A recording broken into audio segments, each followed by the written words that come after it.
The High Priestess, sacred knowledge, and the divine feminine.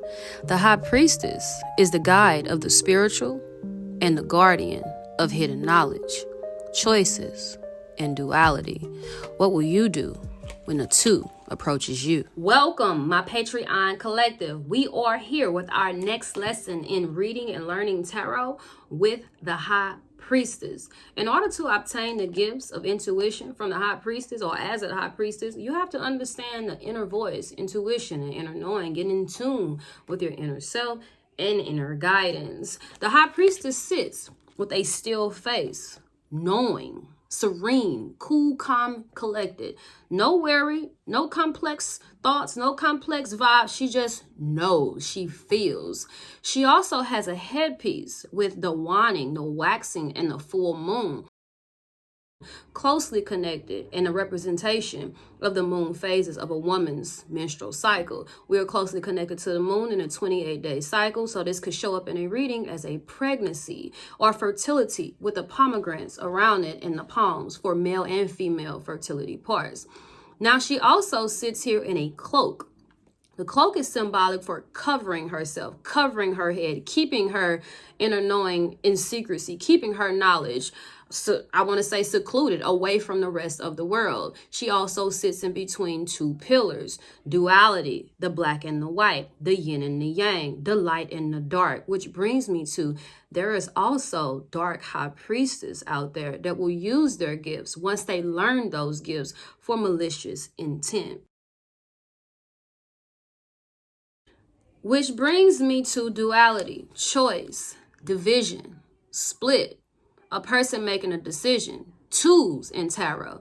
This two is symbolic for a gateway or access to this realm, the spiritual versus the physical. She is getting ready to walk through the gate to the moon. She's following the water and her intuition. But this speaks of a dark priestess or a high priestess that walks in the light and does what she wants to do versus what she is guided to do for the highest good. These nuns here is what they appear to be to me. She has black beyond the white pillar. She has white beyond the black pillar. It's symbolic for choice. The two of wands, the two of swords, the two of pentacles, and the two of cups. This person, that way, this way, this path, this job, this, that. Like, you always are sitting in between duality. Which way will I go? Which choice will I make?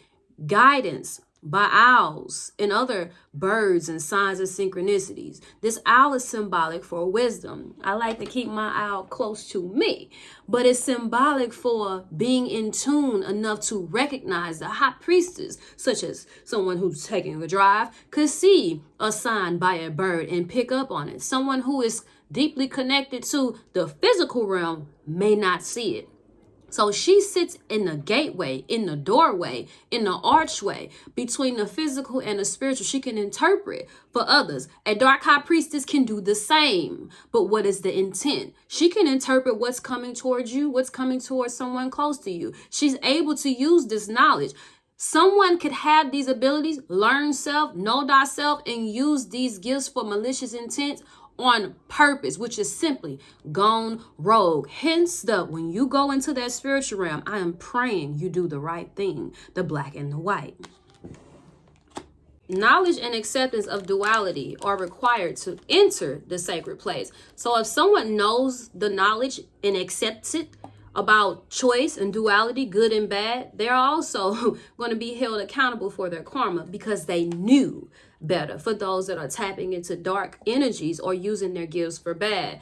But here with the high priestess, she has a scroll, and this deck is the Illuminati tarot. The high priestess counterpart is the Hierophant, which also has a book of knowledge and keys at their feet or his feet as well. So we'll get to the Hierophant, but they're closely connected because they are divine counterparts. So I'll put the Illuminati tarot up because it speaks a lot about dark forces and things that you cannot see and someone doing things that they shouldn't be doing or seeing it from another perspective. Now, she has this scroll here, not in this one either, can't see it, the owl is symbolic. She has this scroll here. The scroll is symbolic for Hebrew, the book of law. And I won't go too deep into that, but I do want to touch on so many things that are here because it could be symbolic for where she is getting all of this information from. The B and the J here on the pillars are very symbolic, and it comes from the Old Testament.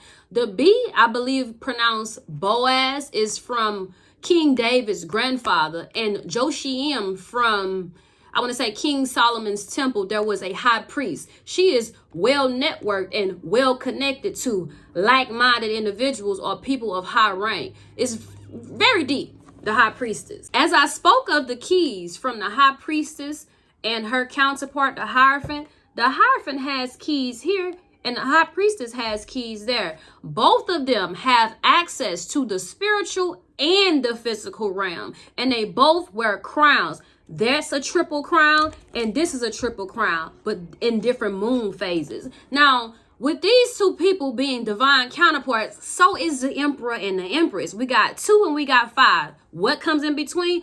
3 and 4, because the emperor and the empress both have access to this ancient knowledge. That's high ranking, a true partnership of divine and divinity. So what will you do with this ancient knowledge? How will you move forward with a sense of knowing, a sense of wisdom? You have spirit animals, you have spirit guides, you have these feelings, these gut urges, headaches. Sometimes we could be in a room, we could be at a party, we can be right next to someone close to us and your head go to hurting, or you get gut feelings or bubble guts. That is your internal self speaking to you. You got the conscious and the subconscious. Things that are happening that are not visible, you got to feel it. It's intuitive and internal guidance. We have to begin to listen to that. A dark high priestess also knows better, but they get in their ego. They decide, I can do this, I can do that, and use it for malicious intent. And that's when we will get to the justice. Moving forward, what will you do with duality and choice? How will you move forward?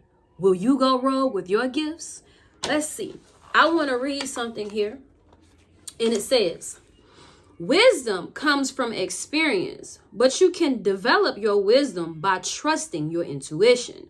You're naturally intuitive. You've been gifted with a sixth sense. Others are naturally drawn to you. For those that read tarot, for those that are healers, for those that are givers, for your guidance and advice.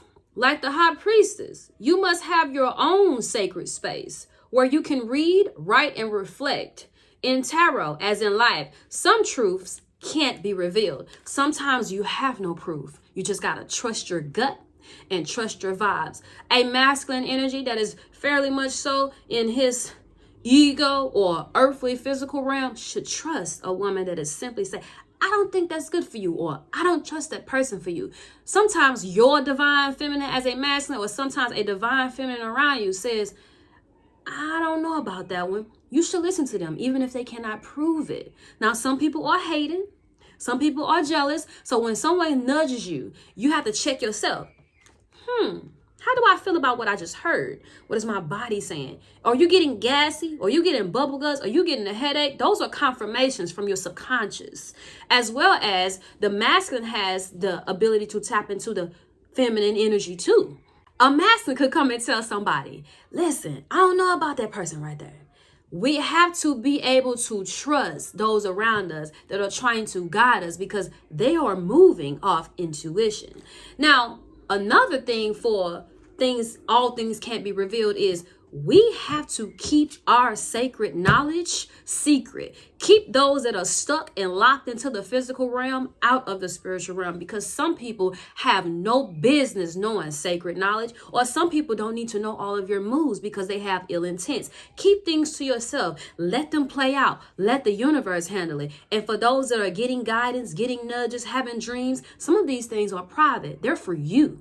So ask your guides, ask yourself, should I say something? Should I wait? Is this just for me? So I will see you all next time as we take another look at the divine feminine with the Empress.